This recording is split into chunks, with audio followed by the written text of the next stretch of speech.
আসসালামু আলাইকুম এভরিওয়ান, আশা করি সকলেই ভালো আছেন। আমি আল্লাহর রহমতে অনেক ভালো আছি। আমি সকাল সকাল বাইরে হয়ে যাচ্ছি 4 পিস সেকেন্ড হ্যান্ড খাঁচা আনবো মিরপুর 10 থেকে।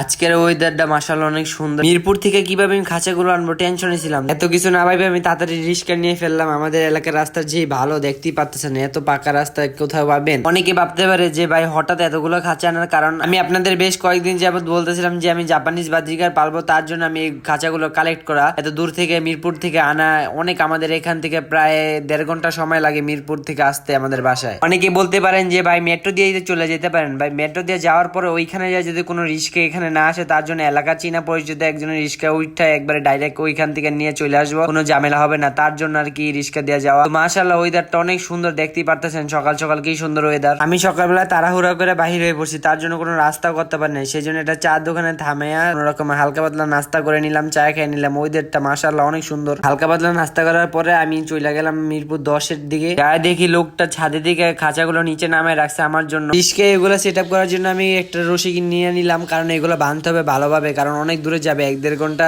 রাস্তা। এরকম যদি ভালো করে না বাঁধি তাহলে রাস্তায় পড়ে গেলে অনেক সমস্যা হবে। আমি কোন রকম ভাবে 4টা খাঁচা রিস্কে কোন রকম ভাবে বাইন্ধা নিলাম, কারণ এগুলো অনেক দূর যাবে। এতটুকু রশি লাগছে ভালো করে বাইন্ধা নিছি, কারণ এটা অনেক দূরে যাবে। যদি ছিঁড়া পড়ে যায় তাহলে সমস্যা হবে, রাস্তার ভিতরে অনেক ঝামেলায় পড়ে যাবো। রিস্কের ভিতরে এগুলো বাঁধতে বাঁধতে প্রায় 1-1.5 ঘন্টা সময় লেগে গেছে, কারণ এগুলো অনেকের রিক্সের কাম। যদি একটু ভুল হয় তার কারণে ছিঁড়া পড়ে যাবে। এমনিতে অনেক লেট হয়ে গেছে, তার ভিতরে আবার যদি জ্যাম পড়ে তাহলে সর্বনাশ, তাহলে তার বাসায় আর যাওয়ার আশা করা যাবে না। তো বলতে বলতে আমি বাহির হয়ে গেছি। তার ভিতরে আবার পল্লবী স্টেশন যেতে হবে, কারণ একটা ভাই আমাকে মাছ গিফট করবে, তার জন্য। তার ভিতরে আমি রিক্সা দাঁড়ায় করে দেখতেছিলাম খাঁচাগুলো ঠিক আছে কিনা, দড়িগুলো ছিঁড়ে গেছে না কেন। না দেখি গরুগুলো অনেক শক্ত, এগুলো কিছু হয় নাই। বলতে বলতে ভাইটা এসে পড়ছে আমার জন্য মাছ নিয়ে। তো থ্যাংক ইউ ভাই, আপনাকে ধন্যবাদ আমাকে মাছ গিফট করার জন্য।